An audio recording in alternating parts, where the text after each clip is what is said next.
Good morning, friends. Mark Holmes here, of course, with my buddy Cowboy Joe Boo.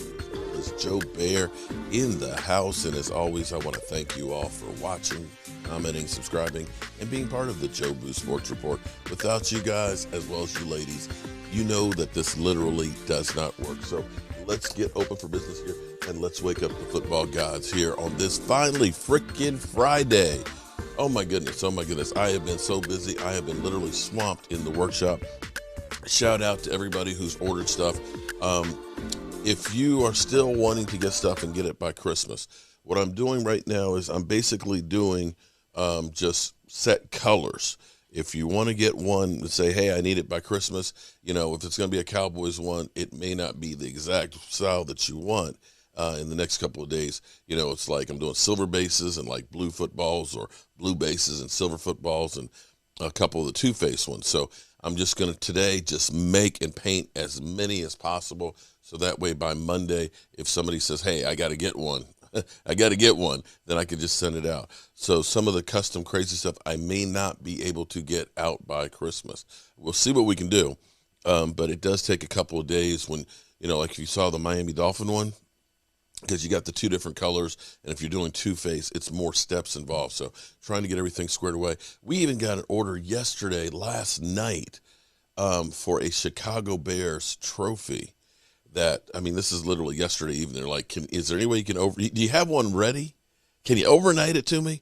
And I was like, I don't have them ready. I make them to order. I don't have a stock of them. And he's like, well, I have to have it by Saturday because the people are leaving Vegas. And apparently what happens in Vegas won't stay in Vegas if I can get it there. So I started painting it last night before the live stream. I left at halftime, put another coat on before I went to bed.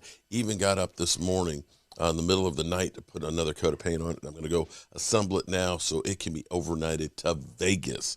So we're doing everything we can to take care of you guys. So, don't wait. Don't wait. It's already getting to be too late. You don't want to kill a brother. You don't want to kill a brother. Anyway, on to Joe Boo Sports Report here. Did you guys watch the game last night? When you were watching Pat Mahomes last night, did you say that this is the greatest quarterback that I've ever seen in my life? That the things that he is doing are just inhuman? That he is so far and away ahead of everybody? I didn't. I can say that about Travis Kelce. That 69-yard run that he had was freaking amazing. But Pat Mahomes got enough done in the end, along with the Chargers making stupid always going for it on fourth down. Was it 6 times they went for it on fourth down? Had they kicked one field goal inside the red zone there, just one, they win that game. And see, this is the thing that drives me crazy about the Cowboys. We have this go for it at all costs. We have faith in our offense. But, it was over and over and over. And you just kept singing, here we go again. At some points, you got to stop going to the well, because I believe that truly cost them that game last night. I really do. And it left the door open for Pat Mahomes and crew and Travis Kelce to go down there. Pat Mahomes, watching him in that game, he had passes that guys were wide open that he threw in the dirt. He ended up having the tip interception there that was almost a pick six. He had the fumble. And I bring this up not to say Pat Mahomes is a bad quarterback, because Pat Mahomes is a great quarterback. He's one of the best. We don't know if he'll be the best. We have to see the whole body of work.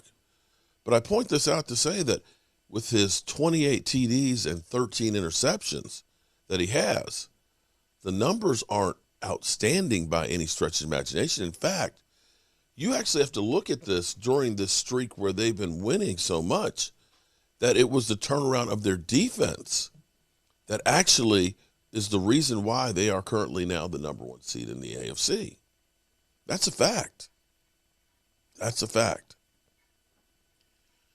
The defense is helping Pat Mahomes. And as we go through with the Cowboys, I'm actually happy that we have a defense that can help our quarterback and our offense, because nobody is going to win without having a balanced team. You need that defense to get that stop, something we've never had, in recent history when it counted down the stretch. You need that offense that can score when it needs to, even though things are going wrong, that they can get it together at least for a short time to get that score. And I think we're going to be okay. The good thing is technically they say we're getting healthy. Tony Pollard practiced limited yesterday. We don't know how much we're going to be seeing today. But here's the thing with practice now. If you played high school football, at least like when I did, you had a game on Friday night, come Monday, you're hitting the sled. You're full pads. You're tackling. You're running around like a crazy person. It's full contact. It's not that way in the NFL. In the NFL, at this point of the year, there's no more padded practices. You're not really hitting. You're going through and you're setting what you're going to be doing for this game. It's about recovering your body as much as possible to be able to play. The hits, the pain, the injuries have all built up for the season, and you're just trying to get the warm bodies to be able to be on the field and perform.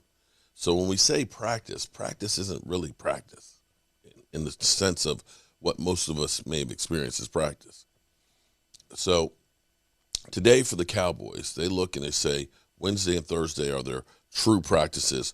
Friday is more of a walkthrough recovery day, as Mike McCarthy. Saturday, of course, is travel day. Sunday's the game. Now we'll be headed to New York to take on those Giants. And this is a get-right type game. It should be a get-right type game. There is no way that the Giants should be in this game with the Cowboys. But it's the NFL. And in the NFL, anything can happen. Anything. You can have teams that you kind of look past. And this could be a trap game for the Cowboys. I hope that the Cowboys realize this is a game that we should go in here and dominate and do. This is a game to go ahead and start getting in shape for the playoffs. This game, in all essence, should be a practice game. And they need to get into that mentality of we're going to stomp over these guys. We're going to step on their throat, and we're going to get out of here without getting injuries because we have bigger fish to fry. So let's listen to the doom and gloom, of course, from the talking heads. Let's see what they have to say about my quarterback. I'm curious to see if anybody has anything to say about Pat Mahomes today, or if it'll be all praises. Meeting for the second time this year. Week 5, Dallas scored a season-high 44 points. They've scored 35 in 5 of their last 6 against New York. But these have not been the same Cowboys basically since then. And part of the reason is injury, and that's getting bad here. Left tackle Tyron Smith will miss the game with an aggravated left ankle. It's the same injury that kept him out of 3 games earlier this year. And Dak Prescott has won 8 straight starts against the Giants. His 14-2 record in division games since 2018 is the best over that span. But he's been struggling of late. Here he is talking about that. I've been doubted my whole life, been said I couldn't do this or I can't do that. So in a sense, I'm actually glad it's kind of come back. I'm glad that that's the way that the people feel, and there's a lot of that being said right now. Yeah, I'd be lying if I said I didn't hear it. I'd be lying if I said I didn't hear it. Ryan Clark, what's your reaction to that? First of all, that's a ton of truth. So many football players and so many athletes or successful or famous people say they don't hear the outside noise. But in today's day and age, that's impossible. So I understand that Dak hears it. Dak also hears it because his owner was asked about it. And his owner basically gave the answer you'd give if someone asked you about your significant other being annoying. He said, well, I wouldn't say that. But that can be a fair assessment. And so now looking at what Dak Prescott has been over the last few weeks, you have to acknowledge it's not the same level of play before the calf injury. And it could be because of his injury. It could be because of injuries to the offense. It could be because of lack of creativity by Kellen Moore. Here is what I know. Through the first few weeks of the season, Dak Prescott was an MVP candidate, and this team was the Super Bowl contender. The last few weeks, he is not, and they are not. And if these things don't pick up, if Dak Prescott's play doesn't begin to change and get back to what it was at the beginning of the season, the Dallas Cowboys will be sitting exactly where they've been for the last quarter century. And that's going to be right next to one of us watching the game, earning money doing appearances at Super Bowl instead of appearing in the Super Bowl. Yeah, that's I fair. think that's a really good point. And you know what, let's move past this game here, because if beating the Giants this weekend, without meaning to disrespect the Giants as much as this is going to seem, I don't know if that's going to convince anybody. It's not going to convince anybody of anything. So let me ask you the question a different way. I asked it this way yesterday. Right now, we're seeing some teams in the NFC ascending, right? Tampa looks great. Green Bay looks great. The Rams look great on Monday night. Is Dallas right now playing on a level? Are they as good as those teams in the NFC?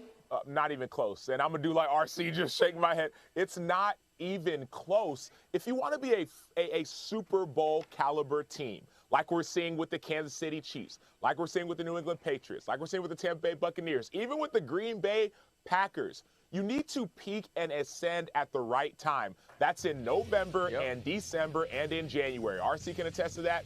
I can attest to that. Nico, everybody can attest to that. The Cowboys peaked early, and then all of a sudden they've been slumping. They're limping. Zeke is limping. Dak, in a lot of ways, though he says he's healthy, is limping. And they might just limp their way in the playoffs and get limped out in the first round, probably by the Washington football team. So Dallas is not playing good football right now, and I think it's going to be bad. And if they don't get it fixed, it's going to be a big issue, because all the hoopla and the excitement that we saw earlier has dissipated and died, and it's not coming back anytime That's soon. right. I mean, that's the point, Nico, is we were talking, you know, some of us anyway, were saying they look like a Super Bowl team at the end of October. Are they one of the NFC big boys? No, they're not. And I'm going to make the roller coaster analogy, if you know what that is. You know, you get on a roller coaster and you're going up the biggest, steepest part of the roller coaster. It's like, you're just sitting on that thing. You're like, oh, you're looking around. Oh, man, here we go. Well, that's Tampa. That's the Rams. That's everybody else, the NFC. That's the Packers. They're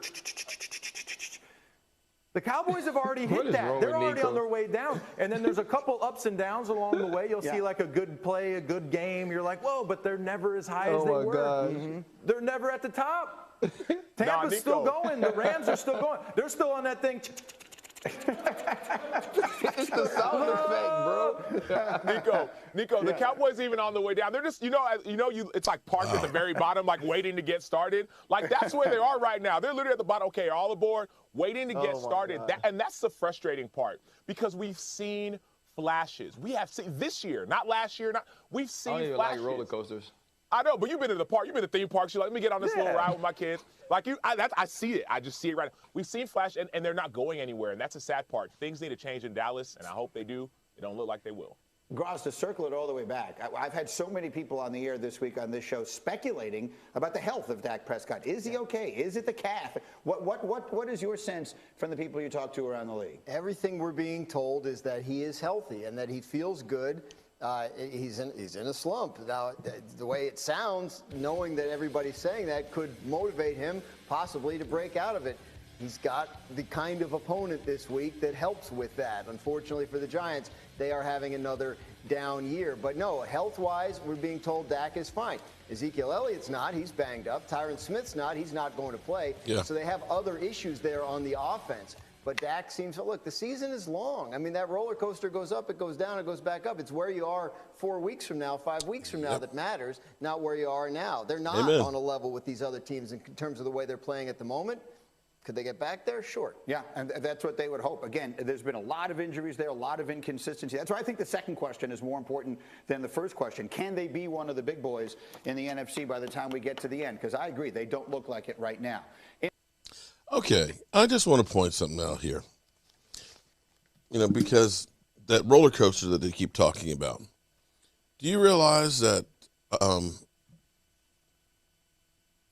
Tampa Bay got beat by New Orleans 36-27, then turned around and got beat by the Washington football team 29-19? Do you understand that they went through a low point? Now, granted, they took on the Giants. They beat them 30-10. They beat the Colts 38-31. They beat the Falcons 30-17, and they got the big win against Buffalo this past week. 33-27. Teams go through bad times. They just do. And to say that they're done with 4 weeks left to go to the season is very short-sighted. Very short-sighted. Especially having the opponents that they have. It should be a case where you jump on people early and you can start resting them for the bigger games come the playoffs. And as we've seen, because they talk about how great the Rams are. Well, the Rams right now have 21 players on COVID. Do you think that they're going to be able to field and play great with 21 players? Washington has 18, I believe. Washington is going to have some problems going against Philadelphia. And so we don't know what's going to happen with anybody or everybody in the next 4 weeks. 4 weeks in the NFL is a quarter of the season. A lot can happen. So I'm not ready to stick a fork in the Dallas Cowboys just yet. So with that being said, I got to get up to the workshop because I got a whole lot of shit to build for you guys. So let's get rolling. We'll probably do a live stream out there just while we're working and handling business and stuff, but you know how we roll. Our coach here, and as always, I want to thank you all for watching, commenting, subscribing, and being part of the Joe Boo Sports Report.